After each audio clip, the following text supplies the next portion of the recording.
Hey, it's me. Welcome to Trump Mafia. Now, many Californians want to secede from the Union and form their own country. They don't really feel like Americans, and many of them aren't Americans. But I believe that this will lead to a lot of discrimination and assaults on those Californians that want to stay in the United States and conservatives. And it's a real problem. In addition, you give these people an inch, they will take a mile. Soon another state wants to secede, and soon the United States of America will be, 10 or 15 states. And what is that? So you have to move rapidly, efficiently, and in a devastating way. So I propose a massive operation which has two components, and I would call it Operation North and Operation South. Now in the South, San Diego is the first target. Now what they have to their advantage is a lot of Mexicans living in California. These are Mexican citizens. In addition, the Mexican army will of course ally itself with those Californians that want to secede, and they will fight against Americans. And so San Diego is also the home of some naval bases, but we have the advantage that we have all these people at the army bases, the Marines, we have Navy SEALs, Air Force, and they will secure their bases. In addition, they will initiate several operations to facilitate Operation South. Now, Operation South has a double von Schlieffen plan, meaning the south part will move straight into Mexico, into the Baja area, and pivot upwards to Tijuana and then onwards to San Diego, thereby cutting off the Mexican army and at the same time securing the south of San Diego, preventing any retreat of Mexicans into Mexico.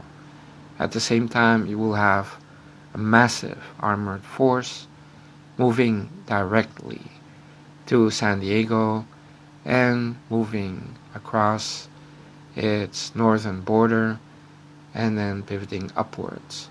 So at the same time, you're cutting off the retreat of forces to Los Angeles. You're preventing reinforcements from Los Angeles to reach San Diego, and you're isolating San Diego in a pocket. It will be rapidly captured. Then I'm talking about Operation North, where you have Sacramento as a prime target. Now, Sacramento has to be taken on the first day. So I'm talking about a very quick movement of armor and troops into Sacramento, and it'll be a full assault. No more games, and it has to be captured. And at the same time, you will have troops moving through oregano, which is a great spice if used on mozzarella cheese, and they will link up with a lot of conservative militias in the north of California that will be activated and waiting for Operation North. And so motorized infantry will link up with all of these militias. So after having captured Sacramento and the militias and the infantry moving from the north into San Francisco, you're also having a sweeping movement underneath which stops short of going into San Jose. So you're talking about having a whole area that includes the Bay Area, San Jose, surrounded basically. And the problem is not really San Francisco, the problem is San Jose. Now I believe a lot of artillery needs to bear down on San Jose. I mean, we would have to pulverize San Jose. and really turn it into a parking lot. San Francisco has to be preserved for its historical importance and blah blah blah.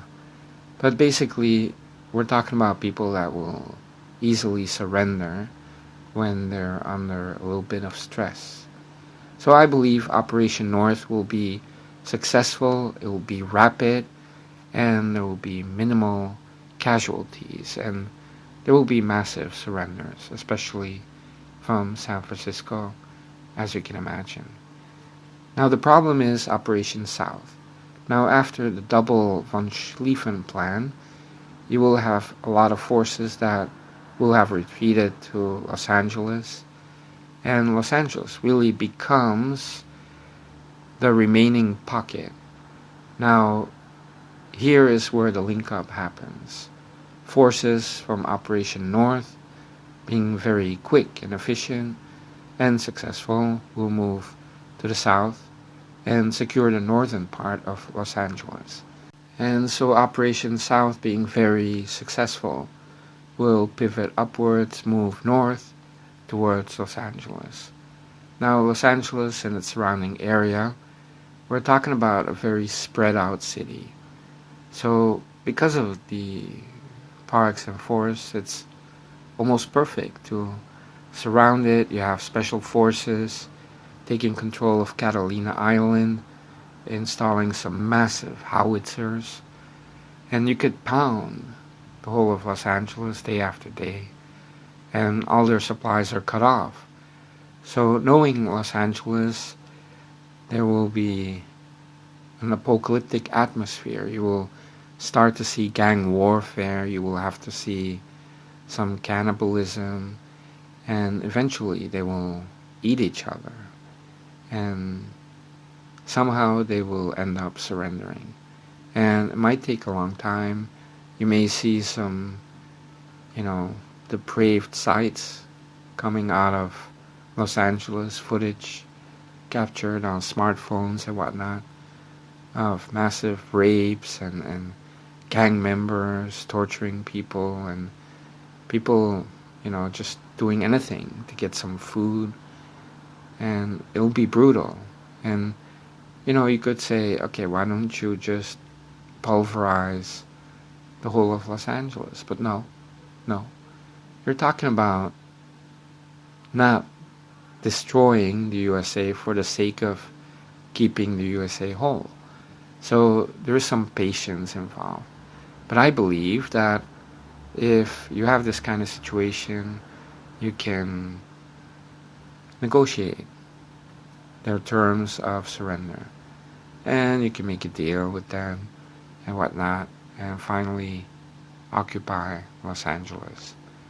So then California will be secure, it will be part of the Union, and it'll have a special status. Okay, having been conquered in a way, the 2 senators and reps that they will have in Congress will be appointed by the President of the United States rather than be elected by its citizens, until the whole voting system in California is carefully examined to eliminate any future election fraud and to prevent Mexico and Mexican citizens from voting in any of the elections, be it local or state level, or even voting for president. And that, people, is how it would unfold. Say, all right.